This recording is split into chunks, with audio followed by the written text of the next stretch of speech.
her or me? Can I just have you just stand up just so I can get the back everything? Yeah, back. If you can just, lift your shirt. Yeah, I want to see what's up here. All right. Yeah, I'm probably gonna have to take that back shot again. Sorry about that. It was. Give me this second here. That looks good. All right, go ahead and put your shirt back on. Stand up, turn around, put your hands behind your back. You're under arrest.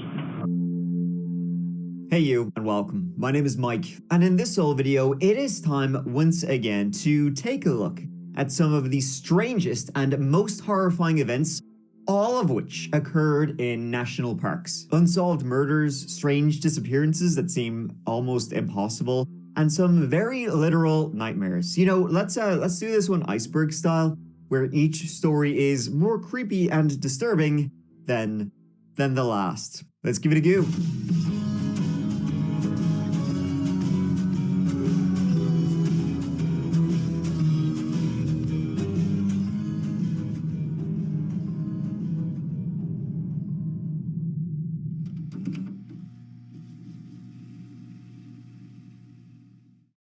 Thousands of people have mysteriously disappeared in national parks under very strange circumstances. You know, on one hand, it's viewed as this unexplainable phenomenon. On the other hand, a lot of people really don't understand how easy it is to get lost in these national parks where if you just take a few steps off the beaten track, you will never find it again. What makes this story odd, though, is that Randy Morganson would have known just how easy it is to get lost. Randy Morganson was a park ranger, had been for 28 years. In 1996, Randy was 51 years of age, a backcountry ranger in the Sequoia and Kings Canyon National Parks in California, a stretch of the Sierra Nevadas. Randy would have known this park better than almost anyone, by far the most senior ranger. So, when on July 21st, 1996, he left a note at his campsite saying he'd be back in 3 or 4 days, he was going on patrol, all perfectly normal. Randy was like a legend, which is probably even an understatement among the park community. He knew nature, he knew everything there was to know about this park. He was by far the most experienced amongst them. And Randy was living his dream job, and he knew it, and he was just incredibly excited always to show his love of nature, show how fascinating parks were with everybody he came into contact with. He had lived among the parks his entire life, 28 years as a ranger. His dad had even worked in Yosemite, where Randy grew up. He learned the value of independence as a kid, growing up in the shadow of El Capitan, but was not antisocial in the slightest. He would happily yap away for hours about the flora and fauna of the parks with anyone who would listen. And he was married with a house and a wife back home. But boy oh boy, if you were like one of those piece of shit backpacker litterers, you would not want to come into contact with Randy Morganson, because if you threw some trash away, that trash would soon end up in your ass, courtesy of Ranger Morganson. That was the one thing that would throw him into a conniption, was what he called Swinus Americanus, American pig. It was all of Randy's experience which led to him being a backcountry ranger, backcountry being the operative word here. He wasn't assigned to the popular trails of campgrounds. He worked deep in the country, far from any road or even hint of a trail. Valleys and mountains from the next ranger, ready for rescue or clearing hazards, whatever needed doing. And he left a note on July 21st, 1996. Now, when you look at the note, it says June, but it was July when he wrote it. He probably just, wrote the wrong month. Ranger on patrol for 3 to 4 days. There is no radio inside the tent. I carry it with me. Please do not disturb my camp. This is all I have for the summer. I don't get resupplied. Thanks. Thing was, after Randy left that note and went on patrol, he vanished into the wild he knew so well. Randy would be due to, radio in, and he never did, and that was when the worry began. Now, radio in this coverage would be incredibly poor. He was in the high Sierra, and besides the fact that coverage was shit as all hell, Randy had also been complaining that his radio was busted. He'd even had to gone like trek back, to get it replaced at one point, but the replacement radio he got was not much of a drastic improvement. So not only was he in like the worst area to try and contact people, it seems like his equipment was malfunctioning. So it wasn't the fact that he didn't radio in, it was when people were just kind of curious about him.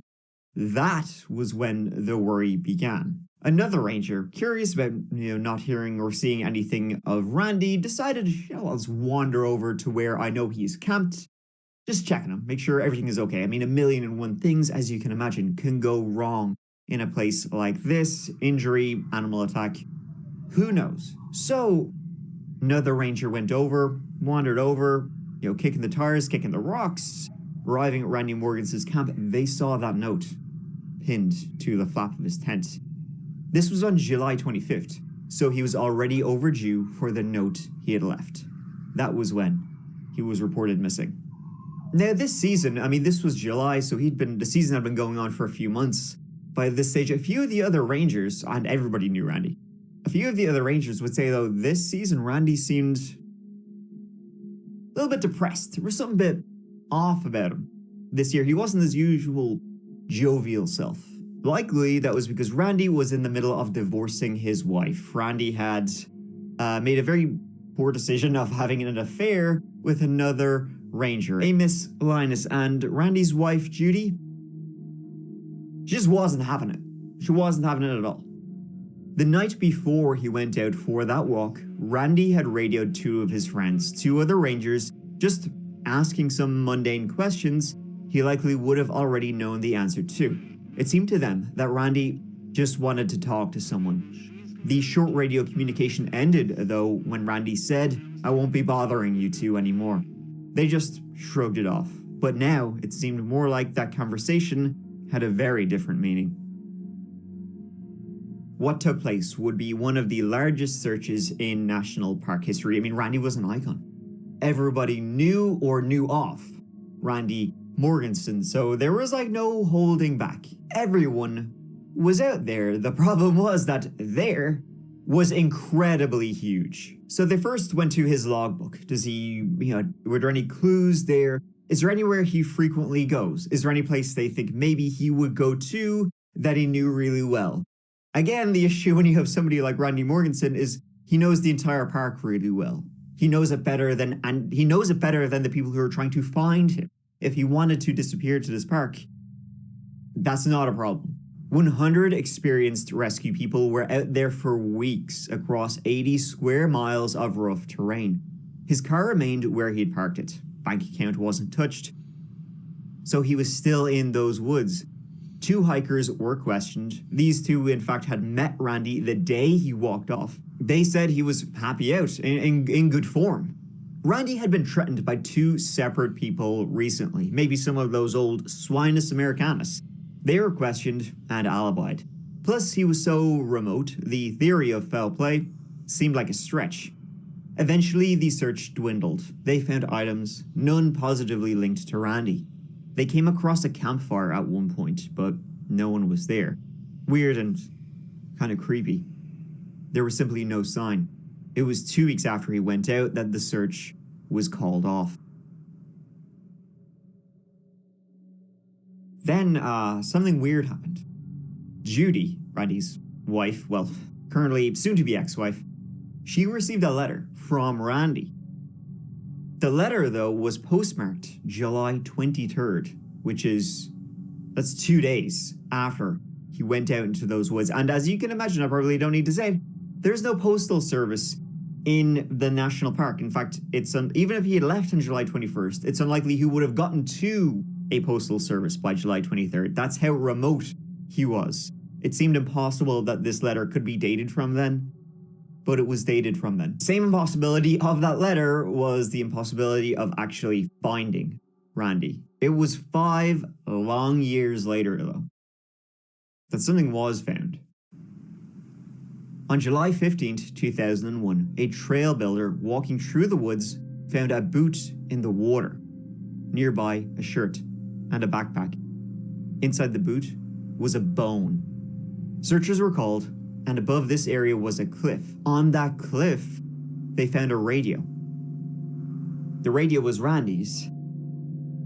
Bizarrely, the radio was functional. It was dead after being out in the elements for this long, but it was dead and it was in the on position. So it seemed like he had been using it. It seemed like they'd finally found Randy, but how they'd found him would make even less sense. The remains were confirmed to be Randy. Likely all they would ever find of him after 5 years. Parts of them were in the river, animals, water.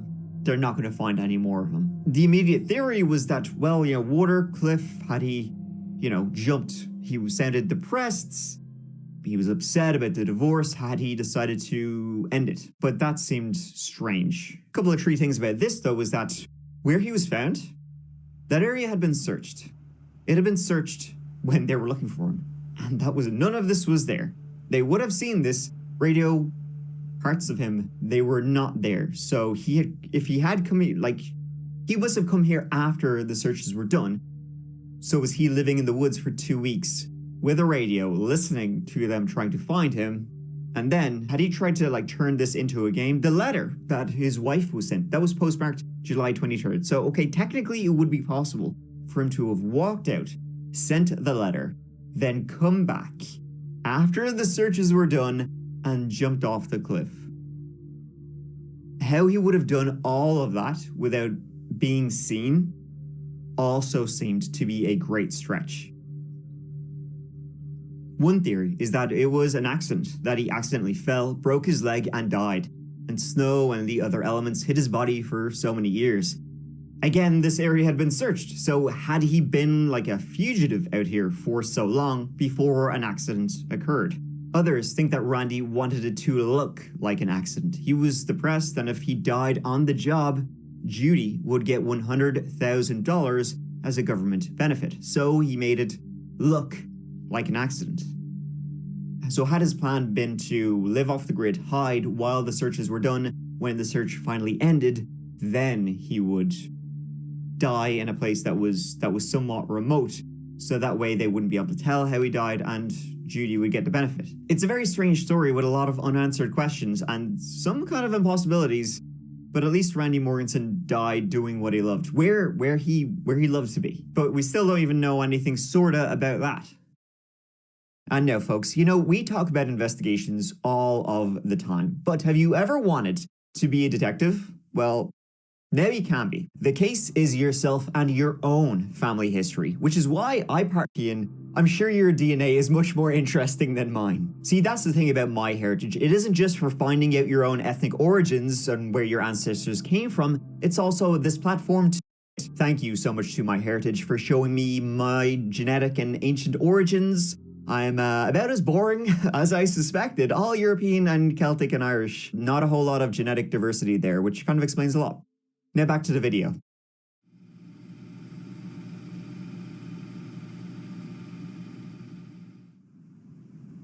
This old story takes us to the good folks and the great state of Washington, the mighty Olympic National Park just to the southwest of Seattle.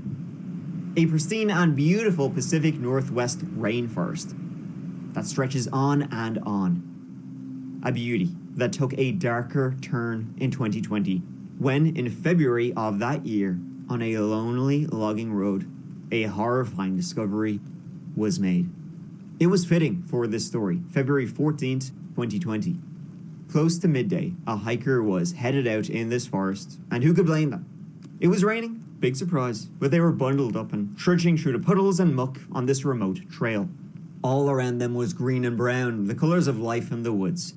Until this hiker spotted another color. It was red.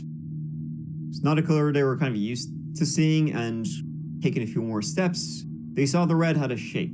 It looked like a person, lying face down in the undergrowth. Clothed person just lying there. They called out, "Hey, you okay? Help?" No response, no movement. They began to see more and more red the closer they got. Hopefully they were asleep. They were not. They called 911. Sheriff's deputies soon arrived on U.S. Forest Service Road 28, deep in the Olympic National Park. They found a woman, young and brutally murdered. As this was a national park, the FBI, they soon got involved. And when they learned how she had been killed, the details only got more horrifying. She had been there for less than a week, they estimated, and there were 3 deep cuts along her head, one of them shaving off parts of her scalp. They were so deep. She also had bruises and cuts all over her body, and signs of defensive wounds on her hands also. The murder weapon was still there. Close to her lay a folding knife, and a little further away, a box cutter. Also, a broken bottle of tequila was there too. Likely all 3 of them had been used on her, which is a horrifying way to stab someone to death. It hadn't been quick. Chances are the victim and her killer maybe had come out here for a drink, doing shots of tequila or something, when something went wrong and the killer struck. Though more likely, judging by the knives that were found there, the killer had lured her out here. She was still wearing her clothes, though there was no ID to identify who they had found. The body was discovered deep in the Buckhorn Wilderness here in the Olympic National Forest. The area is so remote that investigators have had to tie brightly colored ribbons to the trees here so that they can mark the path up these windy Forest Service roads and back to the crime scene. You can tell by this video from Sky King that this is a very, very densely wooded area. Now, police aren't saying very much about this discovery at all. Yeah, apparently, like, a lot of people, not a lot, but a lot of people die going up those roads thinking it'll connect to something because they lose their map or their phone dies, and that's what they use as a map, and then they're like, okay, let's turn down here, and then apparently it goes on forever, and it might be months before anybody drives down those roads. So just something to be aware of if you ever get lost, that there might be a random, don't turn on a random road that you don't know exists. Always carry a map in your car, because, yeah, it could be a road that nobody goes down for months. Except that it was a woman. They won't say how long she'd been out here, how old she may have been, whether she was clothed, or how she was killed. One thing, however, they will say is that she does not fit any of the descriptions of anybody who's been reported missing out in this area. Putting her fingerprints into the system, she matched a missing woman from San Pablo, California, named Dianeth Lopez. Dianeth had only been 21 and had been reported missing the day after her body had been found. She was known as extremely friendly and outgoing and had just gotten a job at Amazon. She'd been on vacation at the time of her disappearance and had been telling friends she was going to Washington, go hiking with friends. Dianeth was a spontaneous person. It wasn't a great surprise when she told her friends her plans and her going away for a few days. Nothing new.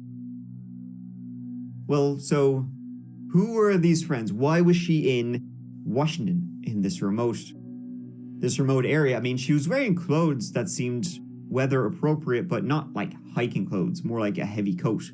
So the police, they went to the towns surrounding the Olympic National Forest. She must have come through one of them to get here. And searching through the CCTV of gas stations, marts, stores, going to get Cliff Bars, they actually found her. She was spotted on February 11th, wearing the same clothing she had been found in, and she was in the company of a mysterious man. As she was wearing the same clothing, she likely had been killed within 24 hours of this footage. So who was he? Was he the friend? The cameras then saw them leave the store and enter a pickup truck, and in one of those cases where cameras actually come in handy, they were able to catch the license plate on that truck, which in turn led them to an Alejandro Rojas from Renton, a town not far away. The identification of the truck was kind of sort of interesting because Alejandro had actually bought it months earlier, but had only registered it on February 15th, the day after Dianeth had been found. Almost like he didn't want anyone to actually know it was his truck till then. But, well, for him, security cameras do exist, and for them, time's not linear for security cameras. And Alejandro was married with kids, because of course he was married with kids. You can probably guess where this is going, because it's seen this story before. Dianeth's family would say, oh yeah, she had met him on Facebook. In fact, she had been telling friends about him and their secret long-distance affair. It had been going on for 2 years by this point. She knew he was married with kids, and they had been having this affair for some time, but she just couldn't do it anymore. She had been saying, I need to go back to Washington. I need to tell his wife and kids, what's going on here. I need to tell them. I can't not tell them. So had Alejandro heard that and thought, well, I don't like that at all. How about you don't tell them, and how about I silence you forever? She hadn't been heard since February 11th, so friends back home in California had begun, they knew about Alejandro, messaging him and calling him, asking, where is she? Is she okay? What's going on? I hear she's got something to tell you. He would say, nah, she went up to visit some friends. I dropped her off with some friends. I think she was going hiking or something. Don't know. After that, never seen her again. Now, Alejandro did not have a criminal history at all, but now he was looking like suspect number 1. And when they went to question him, they rocked up to his house. They saw the same pickup truck that he had been seen, on CCTV. It was spotless. And in fact, around February 11th, February 10th, 11th, they found CCTV of Alejandro picking Diana up from the airport. And he had actually been pulled over by a cop shortly afterwards for expired license. The cop would say, yeah, the truck was filthy dirty then too. And the officer would say, yeah, there had been a woman in the car with him. So it seemed like it had been dirty before he went into the park.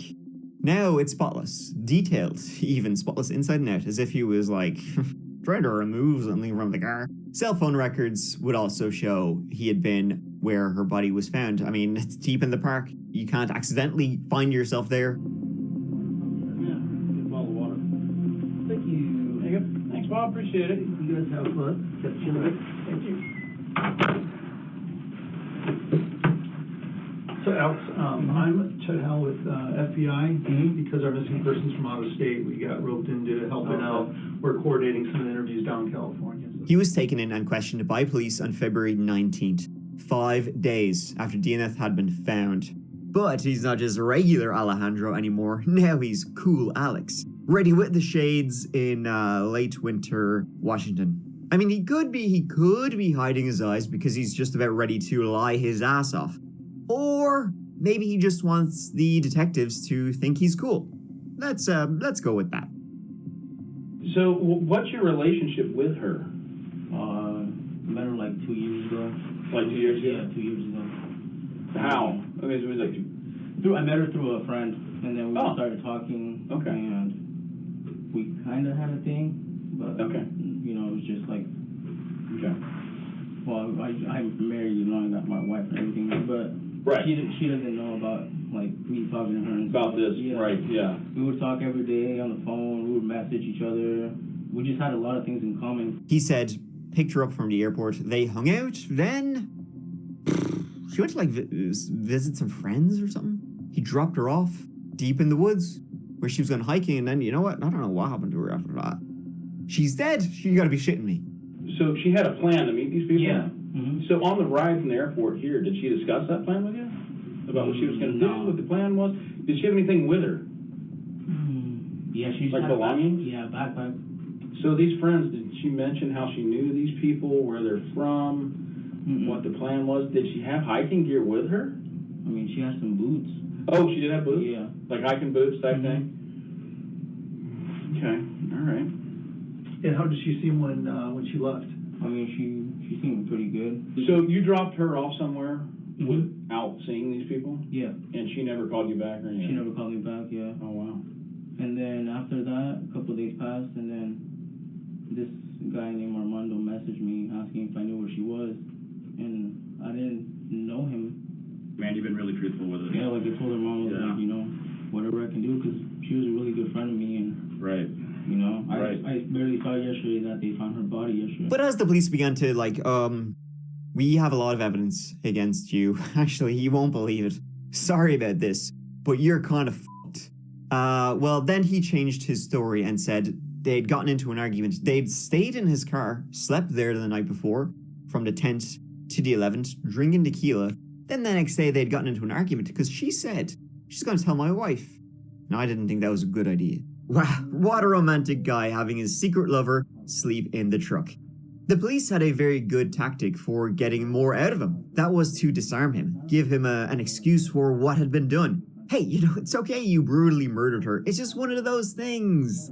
That sort of spiel. I mean, he had this secret, this dark secret he was hiding from everybody he knew. And I guess he felt that if it got out, he would lose. He would lose his kids, his wife, who knows what else. I don't want you to panic on me, okay? But this is the thing. You've been really, really honest with us, and I want you to keep doing that. But obviously, we found you today pretty quickly, right? Yeah. Probably like how the hell they find us. Yeah. Because we know certain things, okay? What we have is phone records. I want you to follow me here. I think you were put in a bad scenario, okay? By that right there, what I handed you, you're off the beaten path. And that dot is right where we found the body. She was trying to pressure you to leave your wife. That's what I'm thinking. I'm thinking you guys are sitting up there and the argument goes pretty bad because you don't want to leave your wife. She's pregnant, you got kids. She's up there and she's pressuring you to leave your wife. Then she pulled out a knife and started attacking me, saying she was going to kill my entire family. Alejandro did the only thing he could think of doing, which was grabbing a tequila bottle and clanging her over the head with it. He knocked her out. She was still breathing, he didn't kill her. But he knocked her out, then he drove her body into the woods and was like, well, adios. Yeah, I took some beer and that bottle, and then she just started drinking. And, she did tell me a couple times that she was going to kill my wife and my kid. What? Tell me what she said. What did she say to you? She said that if I would leave her, she was going to come to my house and kill my wife and my kid. Did she threaten you too personally? Yeah, she threatened me, yeah. Tell me about that. She said that after she was going to go with them, she was going to come after me. Wow. So you never actually responded with any force at all, and she's got a knife? Well, I just tried pushing her and stuff like that. You didn't hit her with anything? No, I didn't hit her. At all? Well, just with the bottle. So you left her up there knocked out? Yeah. Okay, and didn't go back or anything? You thought about just calling someone to have them No, check on her? I was scared. I didn't know what to do. Was there any thought that maybe she would recover and come after you? Yeah. She'll sleep it off. Now, of course, Cool Alex had no explanation for the horrific defensive wounds she had. Doesn't sound like he simply hit her over the head with a bottle in self-defense from how it looked. And he kept it up. Oh, Dinette, she was gonna kill me. She was gonna kill everybody I cared about. She had been stalking him for a time, he would even say. She was a psychopath. Now, the police, of course, were not buying it, but they wanted to get as much out of him as possible. I had to defend myself. It was her or me. What do you think about these injuries? How did that? Oh, I didn't do those. I don't know how those got there. Can I see your hands? You mind if I photograph your hands? Yeah. Can I just have you just stand up just so I can get the back, everything? Yeah, back. If you can just, lift your shirt. Yeah, I want to see what's up here. Oh, that's cool. The police knew they had to get the cuffs on him ASAP, so they did a little trick. They pretended they needed to take more pictures, so he'd be put in a vulnerable position, and they could arrest him without a fight. And they did. All right, yeah, I'm probably going to have to take that back shot again. Sorry about that. It was pretty terrible. It's not very lighting in here. No, it's not? Okay. Sorry about that.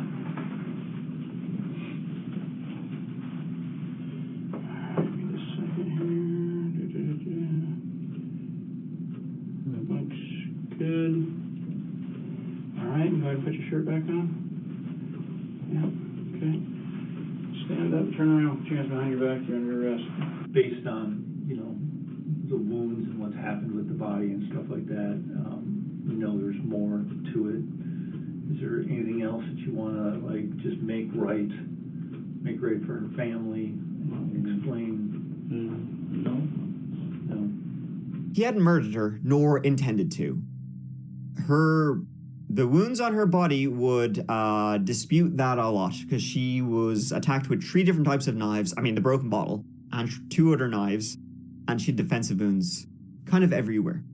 Who knows what really happened out in those lonely woods? Maybe she just wanted to spend more time with him, asking to spend more time with him, and he wasn't having it. Maybe she was going to confront him about leaving his wife, or she was gonna tell her this had been going on for 2 years at this point, and Alejandro simply snapped. He killed her, brutally and violently, leaving her for dead in the middle of the forest. Or perhaps he had been planning it the entire time. Alejandro Rojas was charged with second-degree murder. From her injuries, there was no chance it had been self-defense. She had so many injuries, it was clear her life had been the aim. And in the end, the aim of Alejandro would be prison. He was sentenced to 16 and a half years in prison for the second-degree murder of Dianeth Lopez, which seems like kind of a slap on the wrist. Not a slap on the wrist, I mean 16 years is a long time, but a bit light for the brutal murder. How is that second degree? I don't know the degrees too well there, but it should be first degree. There's premeditation. You drove her up there. You were there. You left her there. You didn't call the police. That's first degree, I would think, but anyway. I mean, obviously she was going to try and tell his wife, and he was like, I don't think you should, so how about I just kill you? And that's exactly what he did. 16 and a half years seems like a very light sentence for murdering such a young woman. The horror he did in the national park.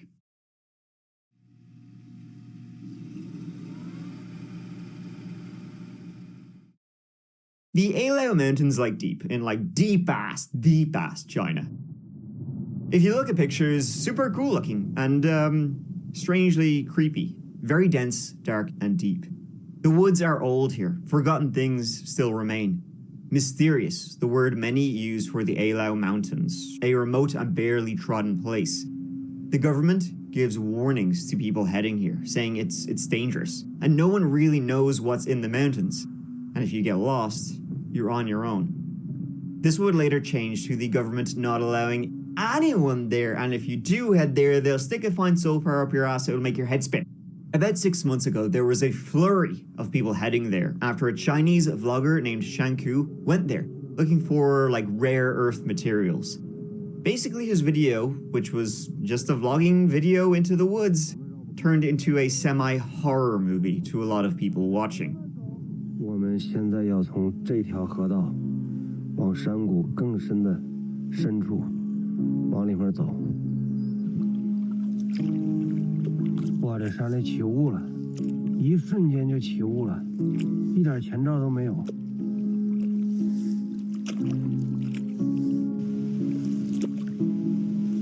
咱们现在继续向河谷的深处游。我可以100%的确定，这个水里绝对有个什么东西，而且绝对不是鱼。哇，这山里起雾了，一瞬间就起雾了，一点前兆都没有。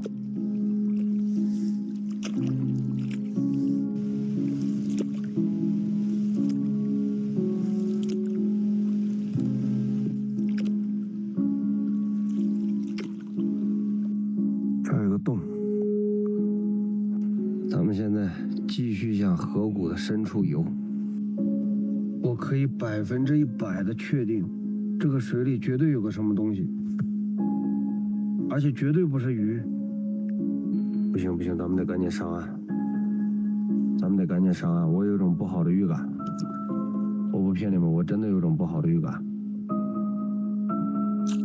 咱们得找个地方赶紧上岸。这路子不对啊，这个声不对啊，这不是鱼啊。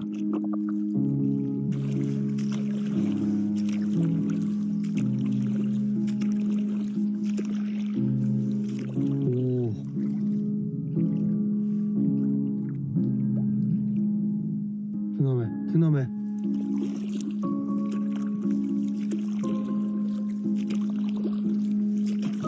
赶紧滑，赶紧滑，开不到玩笑。这个动静很轻，但是你能明显感觉到它很大，而且我不知道是不是心理作用，我觉得他在跟着我。这玩意儿。 How is he paddling like that?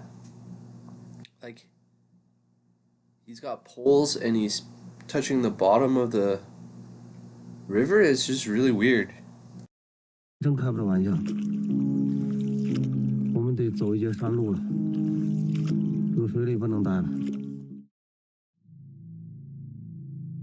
For example, how remote are the Ailao Mountains in Yunnan province? In the 1950s, they found a remote, like primitive Stone Age people still living in the mountains. There was like 40,000 of these people still living there. The thing is, the real story I have for you is pretty scary, because in 2021, 4 geologists went in to that mountain range and they never came out. It was November 2021. These 4 geologists were headed into the Ailao Mountains to do some surveyor work, forest, surveyor thing. You know what I'm trying to say. I don't need to explain shit to you, big dog. You know what I mean. They began on November 13th and it went well, sort of well to start. Now, these 4 geologists, they were all ex-military, very experienced in surveying outdoors, surviving the outdoors. So they rocked up to this very remote place, which was hella far from where they'd come from. And they'd gone around there was like, some villages around the base of the mountain asking, hey, we need to go into those woods. I need guides who might know some trails to take us there. And like straight out of a horror movie. They all said no. All of the locals refused to take these surveyors into those mountains. They were saying, I'm not going. No thanks. So regardless, these 4 geologists, as if like there could be more of a warning sign, they were like, oh, well, shit, a job's a job. We gotta go. So it was on November 13th. They went in and started taking their samples. They had some like transport who were waiting for them at the base of the mountain. They'll be like, we'll be back tomorrow. They headed up early on November 13th. They were due to be back evening time, November 14th, with like about a 5-hour time frame. There was 25-year-old Zhang Jingbang, 27-year-old Yang Ming, 29-year-old Lu Yu, and 32-year-old Zhang Yu. All, as I said, experienced in the outdoors and had strong survival skills. Backpacks with real-time GPS, compass, shovels, thermal clothing, machetes, food, power banks, everything to make a campfire and do their job. Now, as I said, they should have been back November 14th. But they ain't back. Would I be telling this story if they never came down from those mountains? And as the clock was ticking, their transports were like, well, they should have been back now. Let's give them another couple of hours. Night fell.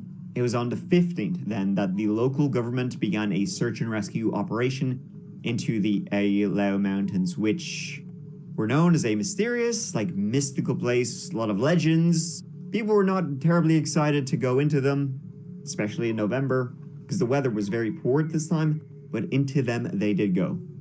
As I said, these mountains are incredibly dense, very easy to get lost in, and the weather was shocking around this time. Heavy rain and fog. But searchers went into those lost woods, and soon they found the geologists' campsite. It was odd. They actually found the campsite, leftover food, rations, a campfire, footprints even. They found paint marks from the surveyors' work, so the surveyors had gotten there, they'd begun doing their job, then disappeared, just vanished. All their stuff at the campsite was laid out there, as if they'd just been here, and then vanished. I'm talking food still in the pots, their rain jackets covering their tents. It was bizarre. The search continued for days and days, but this being so dense it made for a long work. However, 1 week after the surveyors first went in, an aerial drone with thermal imaging caught something. It caught what looked to be tree bodies, and it was no wonder they hadn't been found. The tree bodies were found 1 kilometer from the campsite, and a kilometer on a mountainside that's like a jungle it feels like a lot more than a kilometer. So the campsite was found like they'd just been here, but now they're 1 click away. And where was geologist number 4? He was actually found the following morning at the bottom of a cliff near to where the original tree had been found. And things didn't get any less disturbing when they were found. The cause of death wasn't immediately apparent upon finding the bodies. 2 backpacks were found with them, food in the backpacks. One of the men was actually completely, bollocks naked. His clothes neatly folded beside him. Completely naked, laying on the floor, clothes beside him, smiling. Like he died smiling. How they'd gotten here, why they'd come here with none of the other items, nobody knows. In those 2 backpacks, in all of the backpacks, there was 2 here, 2 back at the campsite. All of the backpacks had that real-time GPS. So if they had gotten into some difficulty, some trouble, they could easily just press a button and it would ping back to satellites and to home base. It would make this, them very easy to find for search and rescue. That's why it took search and rescue so long to find them, because they were supposed to activate that when they reached their campsite. That's protocol. As soon as we set up base camp, we'll turn it on. For some reason, they hadn't turned it on, and that's why it took a week for them to be found. When the investigation was completed, the official cause of the 4 men's deaths was hypothermia, which seemed odd to quite a few people.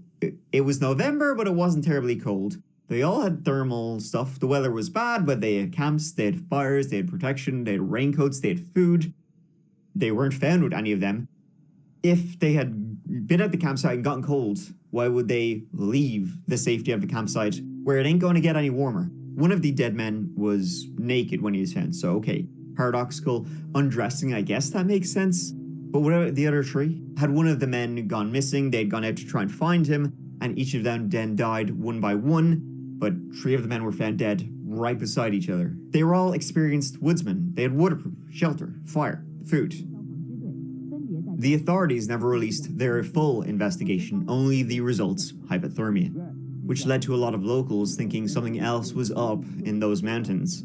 From animal attacks to a lightning strike, a poisonous cloud, or poisoned water supply have all been theorized.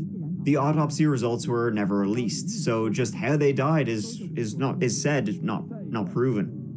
See, one creepy incident that occurred before this was that in a village at the bottom of this mountain, over a 10-year period, from 1993 to 2003, 36 people died in that village under mysterious circumstances. 4 in one day. And it's never been proven why. It's been speculated that the water on the mountain, it's poisonous. However, testing the water found nothing. The government then relocated the entire village. Though it was November and wet at the time, the lowest it got on those 2 dates was 9 degrees Celsius, 48 degrees Fahrenheit. They had thermal gear, food, all of that. Hypothermia is unlikely, though others have said it can get as low as 2 degrees Celsius. The mountains are extensive, the temperature is rapidly changing, and that combined with rain and fog, maybe they tried to leave and got lost, but it still doesn't explain why, if in trouble, they didn't transmit the GPS. Simple explanation for that, I suppose, is that they didn't know about it. They were unaware of it. They forgot about it. We don't know. The mountain is creepy, mysterious, and remote. This whole story, it's just leaves you with so many question marks. I mean, all of the resources I read trying to find this were just translated from Chinese, so I'm not even entirely sure if their media isn't more transparent or less transparent than a lot of the media we would get here, but it just feels like an episode of The X-Files with you got this creepy legendary mountain and some strange deaths. Like Scully says in The X-Files, respect nature because it has no respect for you.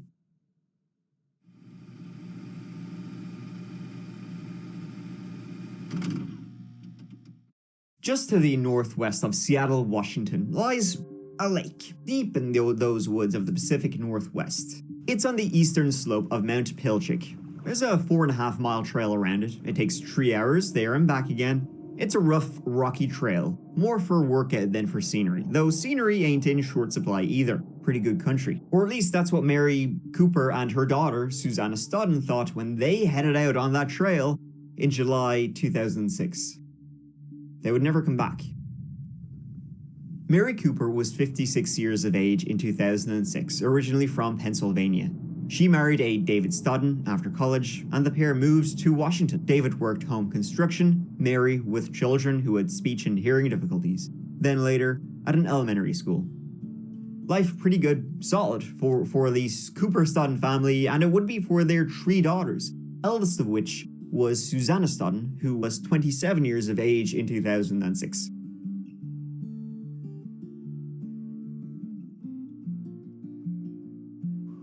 Mary and David big into the outdoors, something they passed onto their girls. And in Washington, ain't no shortage of hikes, national parks, campgrounds, trails, all of that. So pretty much every weekend and chance they got, they were out there. They passed on this love so much that oldest daughter Susanna, she would actually go and work in nature preservation herself, big into, natural remedies, herbs, and would become a teacher, inspiring the next generation to take care of nature like it's taking care of us. And that's what was in their mind on July 11th, 2006, when Mary and Susanna decided to head out on a mom-daughter hike. They had decided this a couple of days previous over dinner and were like, man, Pilchuck it is for us. They had been there before, this wasn't their first rodeo. They knew the trail, they knew it well.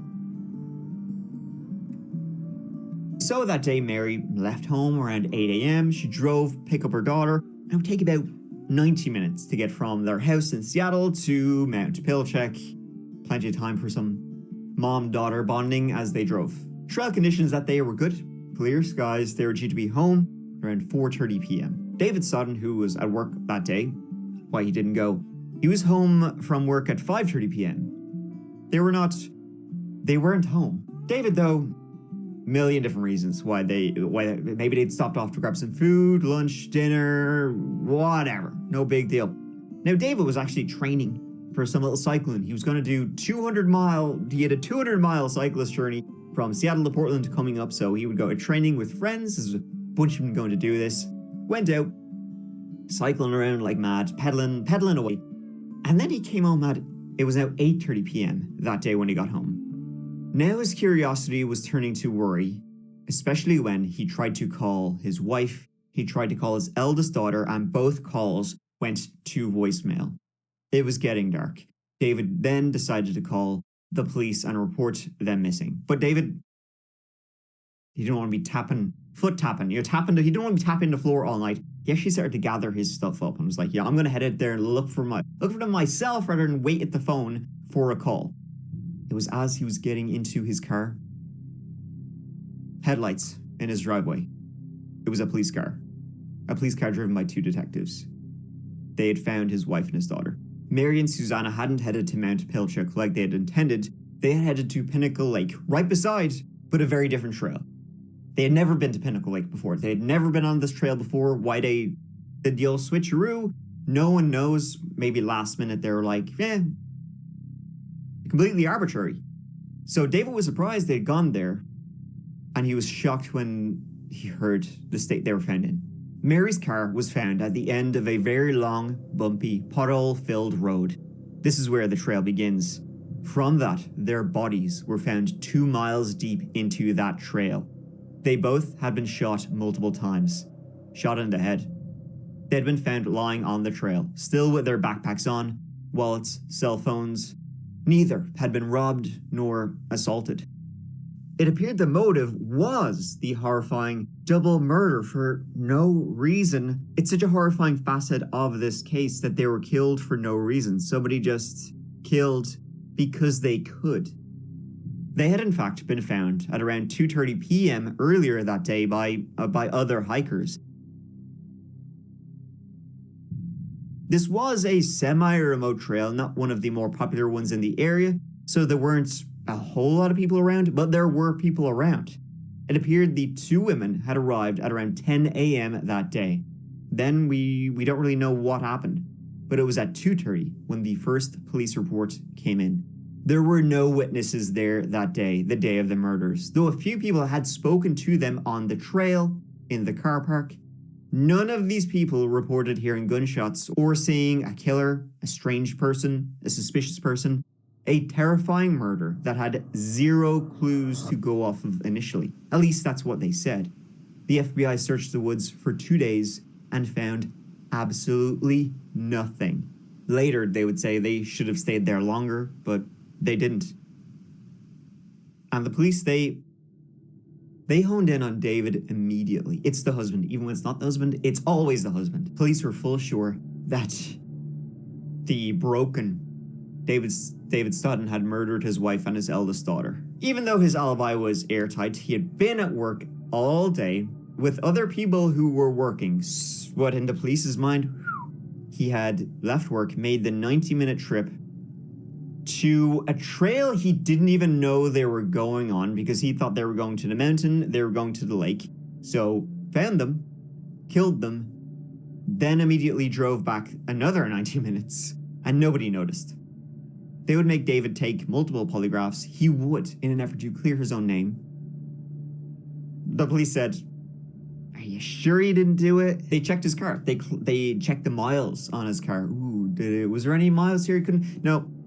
He could account for every single thing. It took the police a long time to say he was actually not a person of interest. Susanna Stodden and her mother, Mary, were found dead on a remote Snohomish County trail 12 years ago. Today, their father and husband tried to clear his name. David Stodden showed up at the Snohomish County Sheriff's Office today, 12 years after the deaths of his wife and daughter, to set the record straight. They asked you, did you kill your wife and daughter? Were you involved in in the murder of your wife and daughter? Did you help plan the murder of your wife and daughter? It's kind of insulting to have someone want you to take a polygraph when it's your own family. This was the third polygraph Stodden has submitted to. The first two tests were ruled inconclusive. Stodden is losing hope the killer will ever be caught, a thought that brings him to tears. I'll just say that, still think about him many, many times every day. In the meantime, with the police having nothing to go on, there was no clues or no evidence, at least that's been publicly released, David and his eldest daughters were the ones who went out to the Pinnacle Lake again and again and again, trying to find something. 15 years have now passed since the mother and daughter were found shot to death here on Pinnacle Lake Trail, and the man who loved them both more than anything is refusing to let them be forgotten. Well, this was with my wife and daughter. David Stodden returns to the place where his family was murdered. I'm David. I'm Bob. Bob, Sorry okay. for your loss. Anything that could help find the killer, posting flyers, handouts, advertisements. But it was all so sudden, so random, and without clues, even profilers couldn't help the case. Even if somehow it had been David, there would have been something more, something done to the victims, a crime of passion. Other than being dead, there was nothing. No motive, not sexual, not robbery, nothing. Likely they weren't followed, so probably they had come across someone else that none of the other hikers had seen that day. Gunshots weren't heard. Had the killer used some kind of suppressor? Had Mary and Susanna found something they weren't meant to find? But this was all on the main trail, not like in the deep dark woods where maybe suspicious characters might be hiding. Nothing. A serial killer? Israel Keyes was suggested. He lived in Washington at the time, but the FBI have said it's unlikely he did it. We simply don't know. And I think that's what makes this case one of the scariest. There's zero rhyme or reason for what was done to this mother and daughter. Just murder for murder's sake. And the person who could do that, who could commit something so vile, still out there. Still out there to this day. Just like David Stodden is still out there to this day, going back to Pinnacle Lake to try and find his wife and daughter's horrifying killer. See, this is where they were found, right here. Susanna was laying right there, and Mary was up against the log. And their packs were like right in here. Dealing with the detectives, they said, we're not sure, maybe an animal did this. And I knew they were lying to me right there. And that really, after that for about 6 months, I felt like I was dealing with junior high kids. It helps that other people are somewhat interested. It's been 10 years. They deserve justice. Thank you so much for watching. It really means the absolute world to me. I love these national park stories because I love hiking in national parks. So it's great to be able to tell more. I haven't done one in a while. And I know some of you lean more towards the horror, some more towards the true crime, some more towards unsolved, some more towards solved. So I think this whole video has a little sprinkle of everything in there. So I hope you enjoyed the video. As always, if you are looking for some more That Chapter. You can check out the That Chapter podcast, which has a brand new episode out every single Monday. Every Monday, brand new shampoo, completely podcast exclusive story. Then on Fridays, there's either listener stories or the audio from a That Chapter video, so you can check it out. If you're more into audio stuff, you can check out the merch down below. Fourth wall, That Chapter. You can Google it. I don't need to tell you. You know how to figure it out. And then also, you can check out the That Chapter Patreon, where there's... Yeah, he's really good. I would definitely follow him if you haven't already. That Chapter. I've been following him since he started like a long time ago, and he's blown up quite a bit. Super good guy. All right, until next time, peace out.